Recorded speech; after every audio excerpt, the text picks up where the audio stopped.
De quoi tu parles? De quoi tu parles, là? Dernier invité de la semaine aujourd'hui. De quoi tu parles? De mon nom, Nicolas Bolette. Et moi, Marc-Antoine Joly. Merci de nous suivre sur toutes les plateformes de balado numérique et aussi disponibles sur YouTube. Si vous voulez voir nos bins et les faces qu'on fait quand on parle. Sinon, nous suivre sur les réseaux sociaux Facebook, Instagram, TikTok. Merci d'être là, merci de nous suivre. L'aventure continue. Elle n'arrête pas au 100e. Eh bien non, déjà rendu au 107e. On est 7 épisodes plus loin que le 100e. 7 épisodes plus loin qu'on l'était. OK, là, on a frappé le 100. On a frappé le 50. Le 50, c'était gros. Oui. Frappé le 75, c'était aussi gros, mais... Oui. 85, moi aussi, m'a frappé. OK, moi, le 100 m'a frappé. Ouais, vraiment. C'est quoi le prochain numéro pour toi? Moi, 125, ça veut comme rien dire dans ma tête. 150. Oui, puis là, 200. 200. Même, je dirais 200, plus de 250. Ouais, je comprends. Parce que un peu plus loin que... T'es comme au quart du 1000. Ouais. Hey, boy. Non. Je me souviens pas... je pense à quelqu'un qui fait longtemps qu'il fait des podcasts, donc je pense évidemment à Mike Ward. Ward, sous-écoute? Oui, sous-écoute. Il y a combien d'épisodes maintenant? C'est une bonne question. C'est-tu comme 500 cucs ou c'est plus? Parle pendant que je fais des recherches. Parce que lui, il en fait 2. Quand il fait des soirées, il en fait 2. Nous, on en fait 4. Mais il en met seulement qu'une par semaine en ligne, je crois.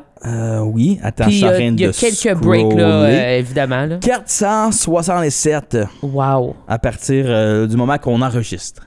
C'est incroyable. Peut-être 468, 69 par le temps que ça sort. Oui, exact. Fou pareil. C'est Lui, il se impressionnant. rapproche du 500. Lui, il est plus proche du 500 que Mais nous, tu sais on qu'est-ce l'est. qu'il Mais on dit- va le rattraper plus Mais tu sais vite. qu'est-ce qu'ils disent? Tu sais qu'est-ce qu'ils disent? Oui. On est les Mike Ward franco-ontariens. Moi, c'est... j'aimerais ça. Moi, non. Non? Non, moi, je veux pas aller en cours pour comme la diffamation. J'ai pas les mêmes sous que Mike Ward pour me battre contre un enfant. Non, je comprends. Moi non plus. J'ai aussi pas le goût de me battre contre un enfant. Moi Fait non que plus. Ça donne un J'ai affaire. le goût de me battre contre notre invité d'aujourd'hui. Lui, on pourrait s'essayer, ouais. Me battre avec des mots d'amour, Oui. des mots tendres, une bataille de compliments, d'insultes gentilles. Tes cheveux sont tellement beaux, toi. Sais-tu dans quel contexte que je me battrais jamais avec lui, par exemple? Oh. Une bataille de violon. Hi! Seule une personne peut l'affronter, seul invité qu'on va voir la semaine prochaine, c'est Bobby Lalonde. Oui. Mais le Bobby Lalonde 2.0, eh bien c'est notre invité d'aujourd'hui. De quoi tu parles de? Le gars des Rod Swamp, le gars de la Baie du Nord, le gars du Northgate Mall. Patrick Farah.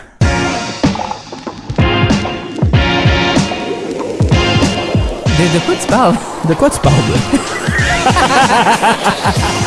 Vous l'entendez au violon. Vous l'avez peut-être déjà vu sur un zoom-in d'une petite boule de Noël dans une télé communautaire au Témiscamingue. C'est un révérend niche qu'on partage.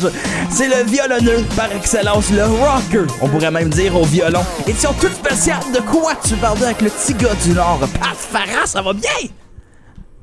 Hello, yes, très bien, merci. Hey, tu nous parles en direct de la Floride où il doit faire chaud et humide, j'imagine? Oui, justement, on est arrivé, là, ça fait quelques jours, puis je suis dehors en ce moment, poolside, c'est le fun.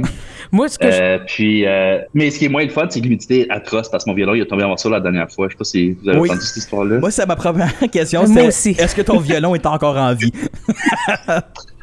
Là, j'ai un violon carbon fiber pour cette raison-là, puis il est nice. collé ensemble avec la colle d'avion, puis ça marche. Ça se défait pas, tu sais. OK. Ben, de la colle d'avion, je figure que ça doit tenir assez bien. Ouais. C'est supposé, anyways. Mais on va se poser la vraie première question. Quand tu fais un show, tu bouges. Oh my God. Tu cours sur Je place. suis tellement content que c'est coupé les cheveux. Je sais pas comment il vivait. tu fais un marathon sur stage, on va se le dire. Et là, je veux savoir, est-ce que tu te gardes une petite gêne quand t'es désigné parce qu'il fait très chaud ou tu fais non, il faut que je donne au peuple ce qu'il mérite et c'est moi qui se déhanche pendant les tunes des Rod Swamp. Je te dirais que c'est souvent la première tune set, je dis OK, je vais leur donner ce qu'ils méritent. Puis là, par la troisième tune, je fais OK, il m'a manqué d'énergie par la fin de la journée aujourd'hui. Ah, Fait que je ralentis un petit peu. Mais ça dépend de la journée. Tu sais, il y a des journées où c'est un peu plus calme. Il y a des journées où que... Ben, en gros, ce qu'on fait, c'est que quand on prévoit la setlist, je me fais 2 tunes vite, une tune un peu plus chill. 2 Ok. tunes vite, un peu plus chill. Smart. Ça me donne un temps de respirer, prendre une gorgée d'eau. Mais non, j'essaie de me donner au fond. Puis j'ai commencé un workout dernièrement. Fait que ça, c'est comme... Faut m'entraîner pour que je peux justement donner 100% à chaque Ça fois, va être là. sec. Il va tenir le violon, puis ça va juste voir les veines de biceps. Lui, à cette heure, là, il popera plus des archets, il va popper des veines. Ouais. Mais justement, t'es un violonneux par excellence. T'es le Bobby Lalonde 2.0 de notre génération. On l'a eu, on va l'avoir il y a pas longtemps, dans pas longtemps. Fait que le violon dans ta vie, ça a toujours été ton instrument, je crois. Fait que... Oui, pas mal. J'ai commencé le violon à comme 5 ans parce que mes parents voulaient que je fasse quelque chose artistique puis quelque chose de sportif. Fait que je faisais déjà le hockey puis le baseball. Puis là, ils sont comme, qu'est-ce que tu veux faire comme musique? Tu peux jouer du piano, tu peux jouer du violon. Et mon père jouait du violon. Fait que c'était facile. Le choix, il était là. Oh my God, je vais prendre cet instrument-là. Il s'appelle comment le violon? Ouais, je vais faire celui-là. Yeah. Mais là, moi, je vais aller plus loin que ça. Parce que moi, je connais ton parcours un peu, tes débuts. Si on veut. On avait non. Il y avait un band qui s'appelait L'Île du Stylo, qui est une ode incroyable pour les gens qui comprennent le référent. Et ce que j'aimerais dire, c'est que tu jouais pas du violon dans ce band-là. Tu jouais de la guitare électrique avec de la disto, puis tu voulais rock it out comme si t'étais un band de punk rock. Comme si j'étais Marc-Antoine Joly, tu veux dire? Pratiquement. En gros, quand on a commencé ce projet-là, j'avais fait comme... j'avais eu un co-op au secondaire quand je faisais ma 13e année, disons. J'avais resté une extra année pour faire mon co-op. Puis là, j'ai fait, OK, je vais faire le studio. Puis là, j'ai profité de mon temps en studio pour écrire un album puis jammer avec des amis. Puis je travaillais aussi dans un magasin de musique à ce temps-là. Fait que dans mes pauses, c'est là que je me suis appris la guitare électrique, puis appris la bass, puis je ramassais les instruments quand il n'y avait pas de clients, puis j'apprenais ce que je pouvais faire. Là, quand j'étais au secondaire, j'ai fait, OK, je vais commencer à écrire un petit projet, puis là, j'étais super, super gros fan d'Acouphène, puis je voyais qu'il y avait un market franco-ontarien pour le rock, puis quelque chose un peu plus edgy. Je me quand même important. Oui, absolument. Moi, je veux pousser là-dedans, puis j'ai commencé, puis il y avait la Brunante une année. Je ne savais pas avec qui je parlais, je pense que c'est mon prof de musique qui a fait « Yo, tu devrais appliquer ». On a mis ensemble un petit démo de 3 tunes, puis drôlement, à ce moment-là, je jouais de la bass dans le band. Oui. Puis du violon. Puis il y avait une tune d'IDS qui avait du violon, qui n'est jamais vraiment faite de rien, mais je pense qu'on va peut-être un jour la ressortir pour les Russes, ça pourrait être le fun. Oui. On a commencé avec ça, puis on a fait des premières parties d'Acouphène à l'avant-première, à Gatineau. On avait joué une couple de fois. Je pense que c'était votre lancement de Fausse Accusation. Oui, exact. C'était vraiment cool. Oui. Ça c'était comme un peu mon début, puis là, je voulais pas faire du violon, c'était pas cool, man. C'était comme, c'était des riffs, des rigodons, puis c'est de la chanson à répondre, puis c'était juste faire du rock, juste faire quelque chose un peu plus edgy, puis j'écoute encore, mais je suis gros fan du métal puis du punk, ça c'était comme, il y avait pas de violon là-dedans, là, tu sais. À part Yellow Card. C'était pas mal le seul que t'étais comme ah ouais, lui il a tout compris. Mais là justement après ça, toi d'avoir parti évidemment de l'Île du Stylo puis d'avoir créé les Rod Swamp avec Martin et Yann au tout début avec le père Garneau et les Rod Swamp puis tout ça. Puis là de voir où ce que vous êtes rendu, qu'il y a vraiment un cheminement puis il y a beaucoup de rock dans ce que vous faites. Il y a même il y a bien des gens qui savent pas, mais il y a beaucoup de punk dans ce que vous faites, surtout avec Sim au drum et vous autres, la façon que vous vampez sur les trucs. C'est vu que c'est rapide, ça tombe dans ma tête. Pour moi, souvent, je fais comme, ben ça, c'est un verse de punk, là, tu comprends? D'avoir ça dans ta musique, est-ce que tu trouves ça incroyable, mais d'avoir ton instrument que tu aimes le plus puis que tu maîtrises le plus aussi? Je trippe, à 100%, je trippe. Comme à chaque fois qu'on tombe dans une pause punk ou une pause plus rock, là, puis j'ai envie de faire un reel, puis je regarde Sim qui donne, puis Martin à côté qui fait du spot. Comme, wow, OK, c'est quand même, c'est ça que je voulais faire, mais je le savais pas, tu sais. C'est malade de voir que, comme, t'as tout mis ça ensemble, puis vous autres, ça s'est vraiment créé un peu par magie, ça. Tu sais, vous avez décidé de faire un album, vous avez fait comme, OK, I guess qu'on va faire ça, puis je me souviens, tu présentais, vous aviez des idées de tunes, puis c'était tout le temps comme, OK, on va où avec ça, tu sais, parce que vous vous laissez beaucoup d'espace pour créer.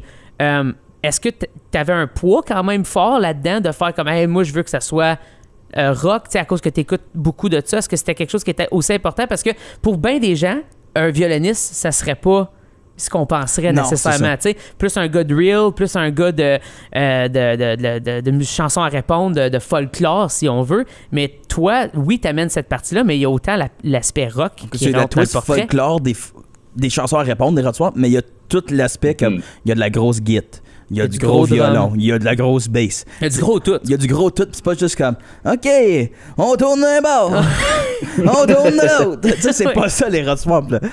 Ben, c'était un peu le but quand on a commencé. On voulait, comme, tu sais, quand on l'a fait avec le père Garneau, même dans ce temps-là, on avait un peu l'idée de vouloir grandir, mais on savait pas c'était quoi la direction. Puis avec les tournées avec le père Garneau, on a vu, OK, si la musique veut continuer, il va falloir qu'on fasse un split à un moment donné parce que c'est quand même un homme un peu plus âgé, puis il a commencé à avoir des difficultés sur la route des fois. Et on a fait, OK, ben, on va lui laisser vivre sa belle vie, puis on va aller vivre dans des vannes puis des hôtels miteux un petit peu.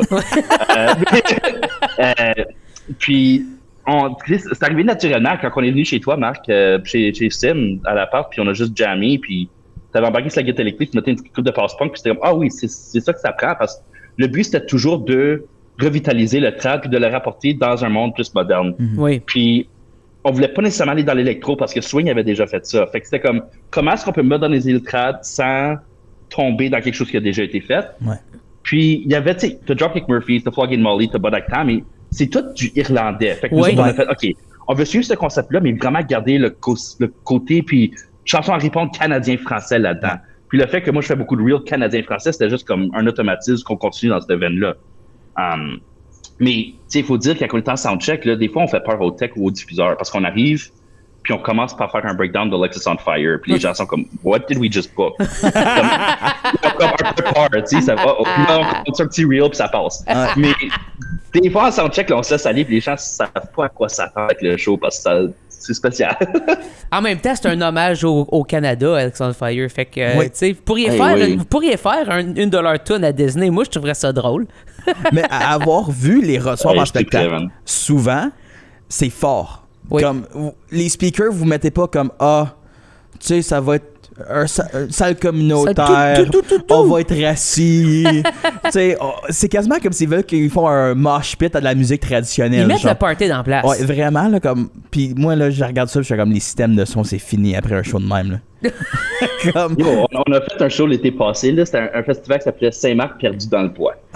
Puis, t'arrives, là, c'est un trou de bouette, c'est une grosse mode pit, là.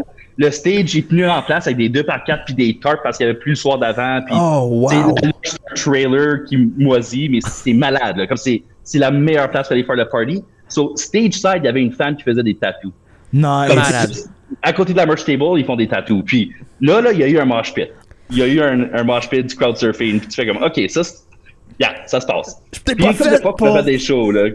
C'est ça. Vivre en ville en train de faire des swings. Ouais, c'était tout du monde qui s'identifiait à ça, vivre en ville. Il était comme, moi, je suis pas fait pour ça. Non. Je suis dans le bois. Je suis perdu. Brandon, il a quasiment perdu son bumper en se rendant, maintenant. Wow! À ce point-là, c'était-tu si creux que ça? Puis il y avait vraiment plus le soir d'avant. Je pense que c'était Sarah Dufour avant nous autres le soir d'avant. Oh, wow. Puis t'avais toutes les pistes des camions qui étaient sortis le soir d'avant, mais c'était des gros ruts, là. Fait que pour rentrer, c'était pas dans le milieu du chemin. Ouais. Fait que vous étiez déjà prête quand vous êtes arrivé à Disney, vous avez fait le roller coaster avant, là. Oh, ouais. Mais là, tu parles de ça, les Rod Swamp. C'est rendu huge, les Rod Swamp. Tu parles de faire des shows avec Sarah Dufour, avec des Caïns, avec Simple Plan. Y a-tu, à un moment donné, tu fais comme, hey, c'est quoi ma vie? J'aime le poser à chaque gars des rats. C'est ridicule. Puis moi, je fais comme, hey, moi et Pat, il y a comme 6 ans, on travaillait ensemble à FESFO. Comme, pour moi, Pat, je savais pas qu'il jouait du violon. Je savais qu'il connaissait où toutes les écoles en Ontario. Puis ça va faire la meilleure route de boss. Tu sais, comme la meilleure route de boss pour sauver du temps, de l'argent puis du gaz. Tu vois, ça, c'était Pat. C'est comme, c'est le gars drôle qui est 2 bureaux de moi. moins. C'est pour ça qu'il est dans le band. C'est lui qui gère la tournée. Mais de voir cette évolution-là qui a été quand même très rapide parce que vous avez sorti votre album puis ça a été comme succès. Instant hit. Ouais. Comme Vivre en ville, c'était juste comme boum, c'est ça la tune, ça rentre à radio, ça rentre fort à radio. Ah oui. Puis là, d'aller de festival en festival, de faire ça, puis là, d'être associé sur des festivals, d'être en headline avec des gros noms, ça fait quoi, ça, dans si peu de temps? C'est crazy. T'as comme les deux côtés de la médaille. T'as le côté de OK, wow, Vivre en ville, ça a tellement marché right away, puis on n'était pas prêts, on n'a pas capitalisé au maximum, tu sais.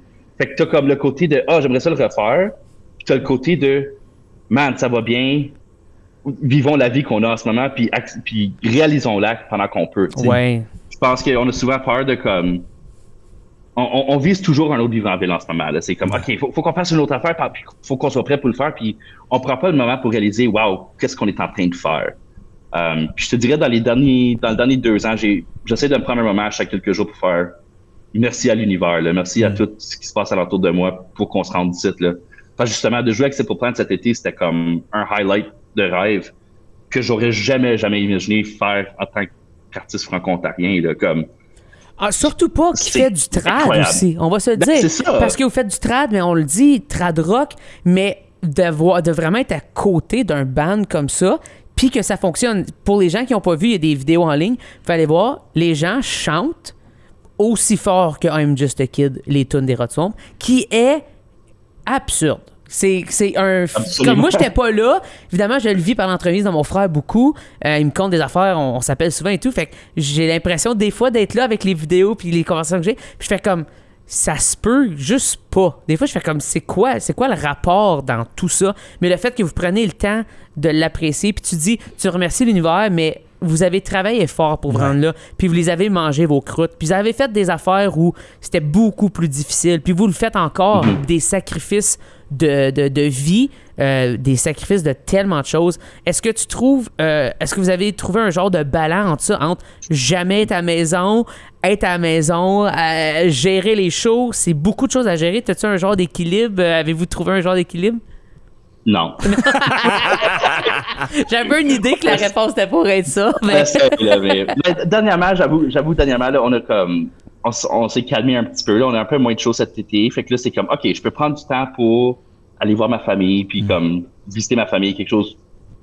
Dans les derniers 5 ans, je les vois peut-être 1 ou 2 fois par année, tu sais. Ouais. Là, je suis comme, OK, je peux aller les voir pour 3-4 jours de suite, puis après passer du temps avec eux autres, puis aller jouer au golf avec mon frère, faire des petites affaires que ça fait 5 ans que j'ai pas fait, tu sais. Fait que ça, c'est le fun. Mais on parlait tantôt un peu de comme le début, puis comment que ça l'a boomé si vite. Ben, je pense qu'il y a 2 gros facteurs pour ça. Peut-être on travaille vraiment fort en groupe, on est une super belle équipe, Vraiment. tout le monde apporte sa spécialité.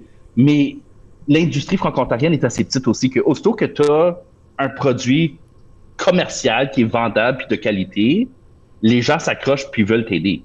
Parce qu'ils réalisent qu'il y a un potentiel puis ils veulent juste être là pour te supporter. Quelque chose que je pense que c'est une des forces de notre industrie, c'est qu'on est quasiment une famille, puis tout le monde se connaît, puis tout le monde, si t'as besoin de quelqu'un, puis t'as besoin d'un guitariste qui fait tel style, je connais quelqu'un, puis telle personne peut faire ça. Fait que c'est beaucoup plus facile à faire des connexions puis avancer pour upper ta game. Fait que là, quand t'arrives au Québec, puis tu fais comme, on a gagné le groupe de l'année en Ontario une couple de fois, ça démontre qu'on est prêt à passer à la prochaine étape puis à aller percer une nouvelle industrie. So, je pense que ça, c'est le fun, puis c'est la magie puis un peu un défaut de notre industrie, mais en même temps, c'est quelque chose qui peut beaucoup aider nos artistes si on la joue de la bonne façon. Ouais. Très, très, très bien dit, ça. Ouais. Je suis en train de réfléchir à mon plan de carrière complet. OK, je t'engage, Pat. Tu peux gérer ma carrière. C'est fait. Dis-le pas, Martin. On va juste on va te faire un courriel 49e parallèle. Je serais avec ça, moi. pat@49par.ca. Tout est réglé. Je pense que c'est Pat Bourbonnais qui va tout recevoir. C'est vrai, c'est vrai. Hey, on parlait de ça. On parle ça souvent. Oui. Les Pat. Il y a tellement de Pat dans nos vies. Il y a beaucoup de Pat. Puis quand que je dis Pat, toi, t'es mon Pat. Quand quelqu'un me dit Pat, je pense à Pat Farran. T'es mon Pat OG. Toi, c'est Pat Moi, Harrison. malheureusement, c'est Pat Harrison. Toi, t'es Farran pour moi. T'es Farran. Quand tu me dis Pat, je pense à Harrison aussi. Là, OK, there you go. Ça serait weird de penser à toi-même aussi. Là. Ça serait de « Je suis le seul C'est comme Pat si au quelqu'un monde ». me dit Nick, puis je fais « Ah oui, tu parles de moi à moi. » Oui, non, Nick, c'est Nick Séguin. Aussi. Je te le dis. Il y a beaucoup de Pat, beaucoup de Nick dans ma vie, puis ça commence à être mélangé, puis on a souvent des conversations où je commence à parler de quelqu'un. Pat Guillotte. Puis, je commence à parler, puis là, Nick est comme, ouais. Puis là, il est comme, de quoi tu parles, man? Ça n'a aucun rapport. Puis je fais, je parle de ce Pat-là. Fait que je veux juste que tu saches que si tes oreilles cillent de temps en temps, c'est nous. On parle quand même souvent de toi sur le podcast quand aussi. Même. Oui, j'ai dit l'autre jour, on parlait de violonisme et tout ça. Puis, du fiddle, moi, je vais te poser la question. Oui. Jouer du fiddle et jouer du violon, selon toi. Moi, j'ai une connaissance et une théorie de ça, je crois. Mais je veux savoir, d'un violoniste, c'est quoi la grande différence? La grande différence, c'est le style de musique que tu es en train de jouer, puis vraiment ta prétention. Et la façon de le jouer. Comme la façon de le jouer, mais comme, tu sais, quelqu'un qui joue du violon traditionnel, puis tu l'appelles un violoniste, il va pas être insulté. Si tu appelles un violoniste un fiddler, il va le prendre personnel. Ouais. D'après moi, ça revient à la prétention. Tu vas pas voir un orchestre symphonique, tu dis « Hey, c'est beau ton petit numéro de fiddle, toi! » Ça dépend s'il y a un gars avec un suit avec 2 baguettes qui fait des affaires, mais que... 2 baguettes? Malade. J'ai assez hâte de voir quelqu'un avec 2 baguettes, moi. Ils font pas ça, 2 baguettes? Non, ils en ont surtout juste une. C'est des magiciens? C'est incroyable. Oui, c'est des magiciens. Ils disent mesure 38. Boum! Moi, là, s'il y a bien une personne que je comprends pas son métier, c'est un chef d'orchestre. Va-t'en, dude. Tu bloques comme 8 personnes. Je sais pas qu'est-ce que tu fais. Tout le monde a des iPads. Comme, arrête. Pourquoi que toi, t'as pas besoin de quelqu'un qui dit joue ton accord? Tu le sais. Ouais, moi, j'ai le laptop pour ça. Hey, bon, c'est des professionnels. Laisse-les jouer. Va-t'en, maîtresse d'école. Va t'asseoir en arrière. Sur les pages de musique en avant d'eux autres. Oui, c'est fou, hein, pareil. C'est fou de voir à quel point toi, t'es capable de jouer sans accords, sans rien. Quelque chose qui est important de savoir pour les violonistes, je vais contextualiser les gens. Quand tu joues des reels, en général, ça n'a pas été écrit. Ce qui veut dire que tu apprends un reel de quelqu'un. Donc, du bouche à oreille. C'est du bouche à oreille de violon. Puis ce qui est le fun de ça, non mais c'est vrai, puis c'est souvent genre quand tu commences, c'est même pas au son, c'est au doigt. Fait que OK, tu suis les doigts, puis éventuellement ça devient au son parce que tu connais les patterns et tout. Mais ce qui fait en sorte que chaque version a ses petits, je veux pas appeler défauts, mais je veux dire ses petits bijoux. Fait que tout le monde a sa petite version de jouer tel reel. Ce qui fait en sorte que le reel à Farhan, c'est d'une certaine façon, puis le reel à nomme-moi un autre violoniste que t'aimes beaucoup. Là. Bobby Lalonde. Bobby Lalonde. Il pourrait jouer le même reel, puis ça va pas être exactement pareil. Non seulement par la façon qu'il joue, mais aussi les choix de notes. Des fois, il va y avoir des petits dièses, des petites affaires, des nuances différentes, des rythmes différents. Ça va finir à la même place, ça va commencer à la même place, mais le milieu, c'est un peu le Far West, là. Puis c'est intéressant parce que comme moi, j'ai appris spécifiquement d'un prof qui s'appelait Chad Wolf. OK. Puis lui, tu sais, il a ses livres avec ses pages de musique qu'on apprenait. Puis tout le monde qui a passé par son école de musique joue de la même façon, genre. Ben oui. Puis c'est un peu la même façon que moi, je suis en train de montrer à mes étudiants en ce moment. OK. Mais quand j'arrivais dans des jams, parce qu'on allait à des fiddle parks à Pembroke faire des compétitions de danse puis de violon, puis t'arrives en soirée puis tu te mets dans un socle puis tu commences à jouer avec les gens qui sont là. C'est là que tu réalises que dépendant si tu viens de Toronto ou Ottawa ou Hawkesbury, ben t'as une petite variation dépendant de c'était qui ton prof puis qui est alentour de toi. Puis ça, c'est comme la version de moderne de qu'est-ce qui était dans le temps. Parce que dans le temps, c'était vraiment fascinant. Tu avais beaucoup de colonisateurs qui arrivaient au Canada, puis qui voyageaient avec les voyageurs qui jouaient du violon. Puis qu'est-ce qui arrivait, c'est qu'ils arrêtaient, faisaient un feu, jamais en soirée. Puis là, il y avait peut-être un voyage voisin qui arrêtait, il se montrait des tunes, puis là, ce violoniste-là, il partait à un autre village. Mais là, par le temps qu'il était rendu au prochain village, il oubliait la deuxième partie. Fait qu'il a inventé une nouvelle deuxième partie. Wow! Fait qu'il y a beaucoup de tunes traditionnelles irlandaises, françaises, écossaises, où tu as comme la même première partie, mais une différente deuxième partie à cause qu'ils l'ont oublié en route, puis ils l'ont changé quand il était rendu à telle ville. Fait comme, c'est vraiment fascinant de faire le breakdown. Puis tu as comme des reels traditionnels irlandais qui existent en français, qui ont un nom complètement différent. Puis le breakdown, c'est la même chose, mais juste avec des twists différents. Sur la version irlandaise, on va avoir plus de... Là, je vais avoir un peu plus technique, comme des trills en 3. Oui. À cause ça match la flûte irlandaise. Tandis qu'en Écosse, c'était beaucoup des trills en 2 parce que ça match les bagpipes. Fait que juste des variations subtiles de même qui ont tellement eu un effet sur la façon que les reels sonnent puis jouer dans les différentes cultures. Moi, j'aimerais ça un jour faire un projet d'histoire là-dessus, là, mais c'est comme... Honnêtement, t'es en train de développer une thèse en ce moment. Ouais. Je pense pas que tu le sais, là, mais t'as un projet de thèse si jamais ça te tente. Subventionné. Oh oui, 100% sur l'histoire des reels canadiens. C'est incroyable. C'est fou que t'aies toute cette connaissance-là aussi. Bravo. Puis Chad, comment tu l'as appelé? Chad Wolf. C'est le nom le moins violoniste qui existe sur la planète. Je suis désolé. Dans ma tête, Chad Wolf, genre, il headline des festivals avec la distorsion sur une bass. C'est un Lemmy. Chad Wolf, c'est Lemmy, en tout cas, mais incroyable, bravo, beau nom. Moi, j'ai une question pour toi. Comment est-ce que tu as rencontré Mark? Comment est-ce que tu as rencontré Yann? Ce début-là des rats, on sait que c'est vous trois, mais d'où est venue l'idée de, un, partir le groupe et de deux, comment est-ce que j'imagine que tu as rencontré Marthe avant Yann parce que géographie. Tu sais, Timmins, c'est un peu plus proche que Plantagenet. Drôle. Vraiment, comment que j'ai rencontré Marthe en premier? J'avais commencé à sortir mes affaires du stylo, puis il m'avait envoyé un message. OK. Puis on était au jeu Franco-Ontario à Sturgeon. Je pense que c'était les 23e jeux. Ouais, on a joué, là. Oui, On 23. avait, je pense... Akfen avait joué là. Vous avez fait le drop du rideau. Vous avez essayé de faire le drop du rideau avec les risers qui étaient un peu weird. Ouais. Ça marchait. Semi. Puis là, après le show, Marthe, il vient me voir. On était comme à table de merch. Puis il est comme, hey, toi, tu déménages à Ottawa l'année prochaine, hein? Je suis comme, ouais. Il est comme, tu veux-tu être coloc? J'ai besoin d'un coloc. C'est comme la deuxième fois qu'on s'est parlé. Fait que là, je déménage à Ottawa avec ce gars-là, puis je le connais pas plus que ça. Fait que sur le cours d'un an, on apprend à se connaître et à jaser un petit peu. Puis on a enregistré des vidéos YouTube de lui puis moi qui jammait des reels. OK. Fait qu'il y a comme des premières vidéos d'Era, c'est moi puis Martin. Martin à la guitare en train de jouer des accords. Je me souviens de ça. Ça existe encore quelque part. Moi, j'ai appris que Martin jouait bien de la guitare avec ces vidéos-là, puis j'étais dans un band avec. J'étais comme, depuis quand tu joues bien la guitare de même? Je savais qu'il en jouait, mais pas à ce point-là. En tout cas, continue, excuse-moi. Ouais. Ah, ben, pas grave. Fait que là, il a fait, ben, ça serait le fun de faire un projet de trash. J'ai fait, ouais, let me know si ça donne, là. Puis dans le temps, je pensais pas plus que ça. Puis là, Martin, je pense qu'il avait comme gardé ses yeux ouverts là, pour un autre morceau, tu sais. Oui. Fait que là, on s'était fait appeler. Non. Je pense que je me rappelle pas c'était quoi l'ordre exactement, là, mais à un moment donné, c'était un festival de Idole Saint-Jean, puis Martin filmait. Puis moi, j'étais là, mais je sais pas pourquoi j'étais là. Je pense que j'étais juste là pour le fun parce que Martin était là, puis il m'a donné une ride. OK. Puis Yann, il a gagné le concours de chant. Fait que Martin est allé l'approcher, il a comme un peu demandé s'il voulait travailler ensemble. Cherches un coloc, toi, l'année prochaine? T'en vas-tu à Ottawa? J'en ai un, je vais me débarrasser. Fait que là, j'ai... Ouais, puis là, c'était comme... La Saint-Jean d'après, Hakim Ouellette faisait un de ses premiers shows en tant que Dylan Desbiens. Ah oui! Quelle époque! Son backup band, c'était moi, Yann et Martin. Malade. Wow. Au drum. Puis JC Yell à la bass, actually. Je pense Oui, qu'il était là aussi. Fait que moi au violon, Martin au drum, Yann à la guitare, puis JC à la bass. Puis Hakim il était là, puis il faisait ses tunes.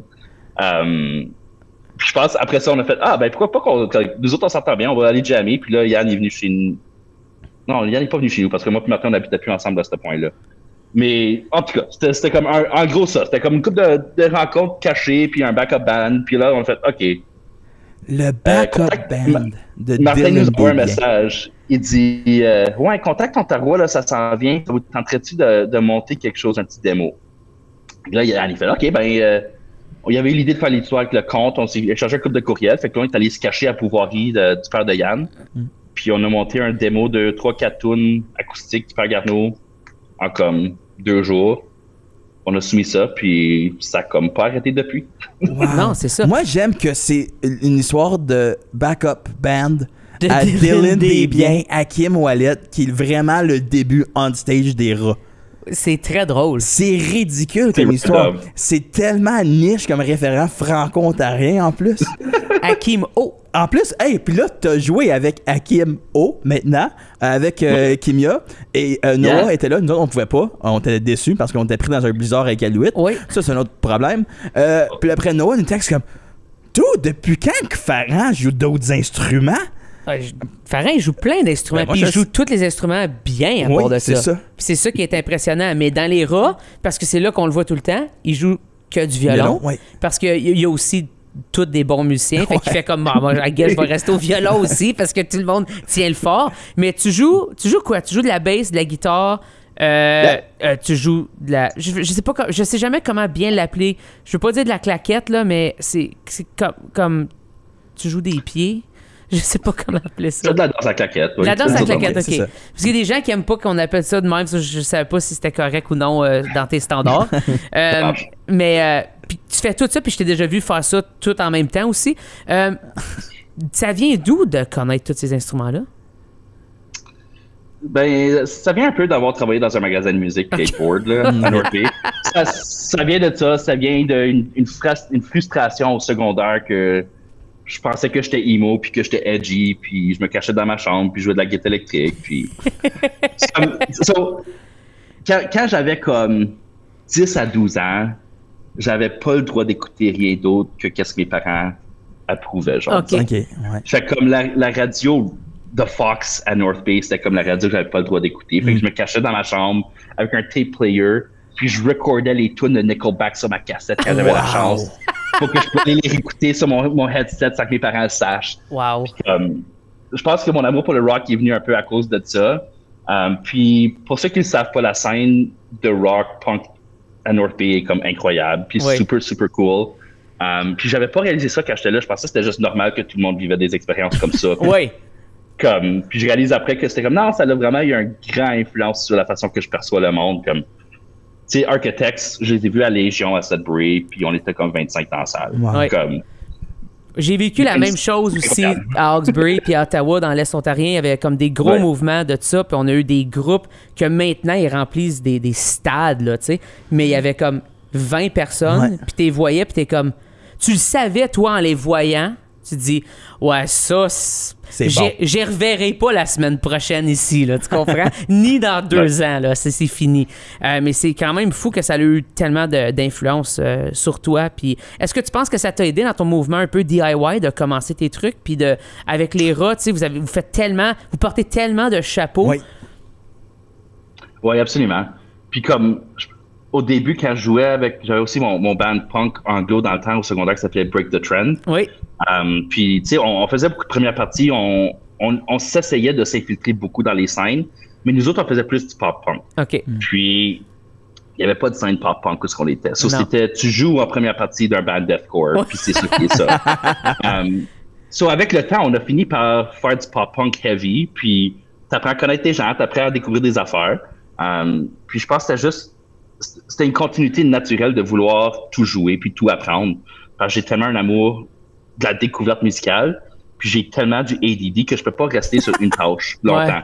Fait que je suis comme, OK, c'est une belle riff de guitare. Quoi s'il y avait du violon? Quoi s'il y avait du banjo? Quoi si c'était un deathcore? Like, je vois dans 1000 directions en même temps, puis là, dernièrement, je suis en train d'apprendre de faire, OK, ce projet et cette chanson-là a besoin de ça, puis j'oublie le reste qui est possible, mais pas bon. Pas nécessairement pas bon, mais juste pas un bon fit. Exactement. Pas nécessaire. Ouais. C'est ça. Ben, on va te laisser aller parce que le temps file, puis t'as comme 12 représentations à faire à Disney littéralement aussi. Aujourd'hui. Pas 12 représentations aujourd'hui. 3e fois à Disney pour les rats. Chapeau. C'est tout un accomplissement d'être là une première fois, puis là de se faire réinviter, ça veut dire que le monde sont là, ils en demandent. Je vois plein de stories sur Instagram, je vois du monde sur Facebook vous taguer, ils sont comme yes, ils sont de retour. Moi je suis comme toi t'es de retour à Disney. Oui. Dans quel monde? Job, genre, mais les employés, les regulars là, ils planifient leur journée off pour venir nous voir quand on est là. C'est malade ça. Absurde. On a eu 2 filles cette semaine, ils finissaient leur shift à un des parcs. Ils ont tapé dans un autre parc qui avait le droit en tant qu'employé. Ils ont embarqué sur le train. Ils ont pris le train pour venir au parc pour nous voir en temps pour notre set. Wow. Merci. Wow. C'est incroyable, ça. Puis, a.k.a., moi, j'aime vous appeler, quand vous êtes là-bas, vous êtes les Raffman, mais moi, j'aime ça vous appeler les Roffman. Oh, aussi le cover band de 2 saisons. Hey, merci beaucoup, Pat, puis on te souhaite des bons shows, puis on a hâte de te revoir. Cool, à bientôt. Salut.